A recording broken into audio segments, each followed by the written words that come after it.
Assalamualaikum warahmatullahi wabarakatuh.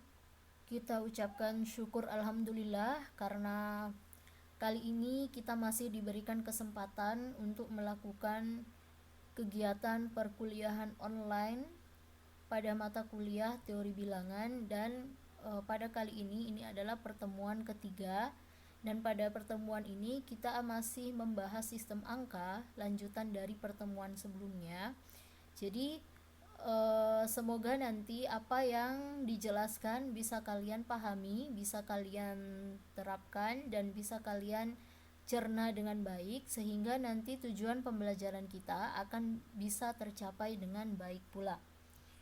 Baik, kita langsung masuk. Sebelum kita masuk pada materi pembahasan atau pokok bahasan sistem angka, terlebih dahulu kalian harus tahu capaian pembelajaran yang akan dicapai pada pertemuan kali ini, di mana mahasiswa mampu menjelaskan dan menyatakan berbagai bilangan ke dalam bentuk sistem angka dengan indikator. Di sini ada 4 indikator yang harus kita capai. Yang pertama, mampu menyatakan bilangan ke dalam sistem angka Yunani, mampu menyatakan bilangan ke dalam sistem angka Cina Jepang, mampu menyatakan bilangan ke dalam sistem angka Hindu Arab, serta mahasiswa mampu menyatakan bilangan ke dalam sistem angka biner dan duodesimal. Nah, jadi masih seperti minggu lalu, jadi kalian harus bisa menyatakan bilangan-bilangan yang disediakan ke dalam sistem angka Yunani, Cina Jepang, Hindu Arab, serta angka biner dan duodesimal. Baik, kita lanjut. Nah, pada sistem angka yang kedua ini, yang akan kita bahas sebentar itu ada 4, yakni yang pertama sistem angka Yunani, yang kedua sistem angka Cina Jepang, kemudian yang ketiga ada sistem angka Hindu Arab, dan yang terakhir ada angka biner dan duodesimal. Baik, kita langsung masuk di yang pertama, sistem angka Yunani. Nah, perlu kalian ketahui bahwa sistem Yunani kuno itu pada mulanya disebut dengan sistem Atik, ya, disebut dengan sistem Atik. Nah, sistem Atik ini muncul sekitar tahun 300 sebelum Masehi. Nah, namun dengan berlalunya waktu kemudian berkembang menjadi sistem Atik ini berkembang menjadi sistem alfabetis Yunani. Jadi lebih banyak, lebih berkembang lagi ketimbang sistem Atik. Nah, sistem Atik ini hanya dikembangkan pada saat Yunani kuno. Nah, kemudian di sini sudah disajikan ada tabel sistem angka Yunani kuno. Nah, jadi ada angka dimulai dari angka 1, 10, 100, 1000, 10.000, kemudian ada 5, 50, 500, dan 5000. Semuanya ada lambangnya. Jadi kalau lambang 1 itu dinamakan dengan lambang tongkat. Jadi penyebutan 1 itu un. Di itu 2, ya. Saya sambung saja cara membacanya.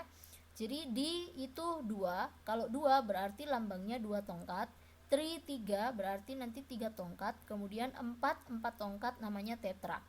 Nah, jadi kemudian angka 10 itu dilambangkan dengan segitiga disebut dengan deka, 100 dilambangkan dengan H disebut dengan hekaton, 1000 dilambangkan dengan X disebut dengan helioli atau hilias, kemudian 10.000 dilambangkan dengan M dibaca mirion, kemudian 5 dilambangkan dengan ya seperti huruf R kecil, ya, disebut dengan pente. Dan nah, untuk penyebutan yang selanjutnya tinggal digabungkan saja namanya apa. Kalau misalnya 50 berarti pente dan deka, dan seterusnya sampai 5000.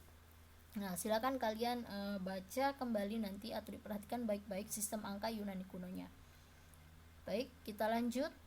Nah, di sini diberikan contoh soal untuk sistem angka Yunani kuno. Silakan kalian siapkan catatan dan pulpennya untuk mencatat apa yang akan dijelaskan.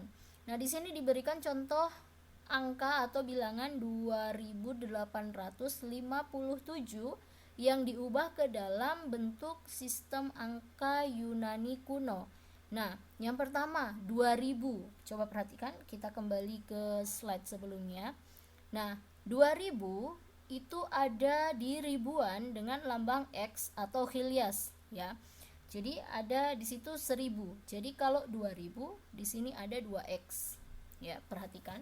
Di sini ada 2x. Nah, kemudian 800. Nah, 800, 800, coba kita lihat 800 itu kan sama saja dengan, karena di sini tidak ada 800, yang ada itu 500, jadi bisa kita tulis 500 dulu, kemudian 100-nya 3 kali, karena 500 tambah 300 sama dengan 800. Nah, untuk penulisan lambang 500 boleh seperti ini yang ada pada yang ini yang ada pada tabel 500, atau seperti ini seperti ini juga boleh. 500 untuk seperti ini hanya kecil hanya kecil begini, kemudian ini seperti ini tidak masalah, tidak apa-apa. Itu 500. Nah, kemudian karena 800 yang diminta, jadi ditambahkan dengan H 3 kali. H 3 kali itu hekaton. Jadi hekaton itu angka 100 dalam Yunani kuno. Jadi ini 800 itu gabungan dari 500 dan 300. Kemudian 50 coba kita lihat kembali angka 50, lambang angka 50. Nah, lambangnya seperti ini lambangnya seperti ini, gabungan antara pente dan deka gabungan antara pente dan deka. Nah, pente dan dekanya bisa ditulis seperti ini atau bisa ditulis seperti lambang yang ada di tabel, tidak masalah. Nah, kemudian 7, terakhir satuannya 7. Nah, untuk menulis 7, karena di sini tidak ada angka 7, maka bisa kita ambil 5 pente, kemudian kita ambil D. D itu berarti 2 tongkat, melambangkan nilai 2. Jadi seperti ini penulisan untuk sistem angka Yunani kuno. Nah, sekarang tugas kalian bagaimana dengan bilangan 5780 dan 72803 itu akan diubah ke dalam sistem angka Yunani kuno. Jadi silakan kalian coba dan kita diskusikan nanti pada diskusi online mendatang. Baik. Nah, kita lanjut. Seperti tadi yang sudah dijelaskan di awal, bahwa sistem angka Yunani kuno ini berkembang menjadi sistem alfabetis Yunani. Nah, di sini ada beberapa lambang Hindu Arab alfabetisnya, kemudian penyebutan nama bilangannya.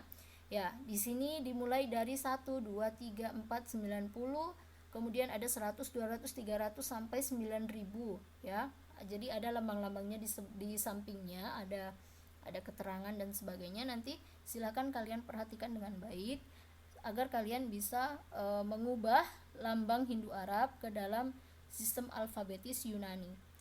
Nah, lanjut, di sini diberikan contoh soal 12 12 itu kita lihat lambangnya 12 apa?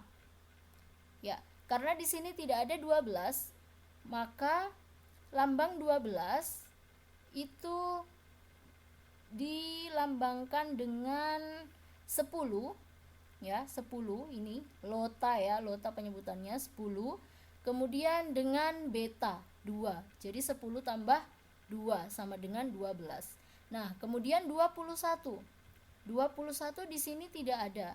Nah, makanya 21 itu gabungan dari lambang 20 kappa, yang ini kappa, dengan 1 alfa. Nah, kappa dan alfa itu menunjukkan bilangan 20. Nah, kemudian 3512. Nah, kita lihat lagi lambang 30.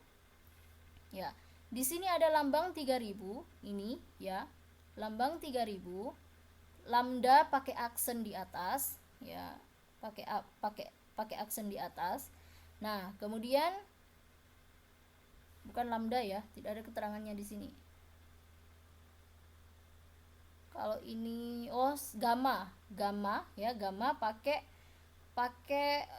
aksen di atas untuk 3000. 3500. Nah, kita cari 500. Oke, 500 adalah lambang pi. Kemudian 12 12 ada di atas 12 lambang apa tadi?